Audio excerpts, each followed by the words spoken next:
Sir ಅರಣ್ಯ ಈಗ ಧರ್ಮಸ್ಥಳ ಪ್ರಕರಣ ಸಂಬಂಧಪಟ್ಟಂತೆ ಅರಣ್ಯ ಪ್ರದರ್ಶನದಲ್ಲಿ ಅಸ್ಥಿಪಂಜರಗಳು ಸಿಕ್ಕಿದೆ ಸರ್, ಈ ಸಂಬಂಧಪಟ್ಟಂಗೆ ಏನು ಹೇಳ್ತೀರಿ ಸರ್? ನೋಡಿ, ತನಿಖೆ ನಡೀತಾ ಇದೆ. ತನಿಖಾ ವರದಿ ಆಧಾರದ ಮೇಲೆ ಮುಂದಿನ ಕ್ರಮ ತಗೊಳ್ತೀವಿ.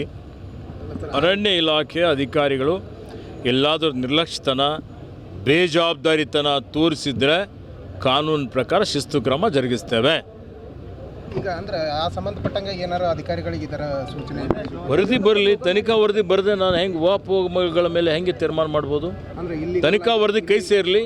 ಅಂದರೆ ದೂರದಾರ ಇಲ್ಲಿಗಲ್ ಆಗಿ ಅಲ್ಲಿ ನಾವು ಈ ಥರ ದಫನ್ ಮಾಡಿದ್ದೀವಿ, ಇದನ್ನು ಮಾಡಿದ್ದೀವಿ ಅಂತ ಹೇಳ್ತಿದ್ದಾರೆ ಸರ್. ಅದಕ್ಕೆ ನಾನು ಹೇಳ್ತಾ ಇದ್ದೇನೆ, ಅದು ಎಲ್ಲಿ ಇಲ್ಲಿಗಲ್ ಆಗಿದೆ, ಯಾವ ಅರಣ್ಯ ಪ್ರದೇಶ ಇದೆ, ಯಾವ ಸರ್ವೆ ನಂಬರ್ ಇದೆ, ಯಾರು ವ್ಯಾಪ್ತಿಯಲ್ಲಿ ಬರ್ತದೆ, ಯಾವತ್ತಾಗಿದೆ, ಯಾರು ಜವಾಬ್ದಾರಾಗಿದ್ದಾರೆ, ಅದೆಲ್ಲ ತನಿಖೆಯಲ್ಲಿ ಬರ್ತದೆ. ತನಿಖಾ ವರದಿ ಬಂದ ಮೇಲೆ ಮುಂದಿನ ಕ್ರಮ ಆಗುತ್ತೆ.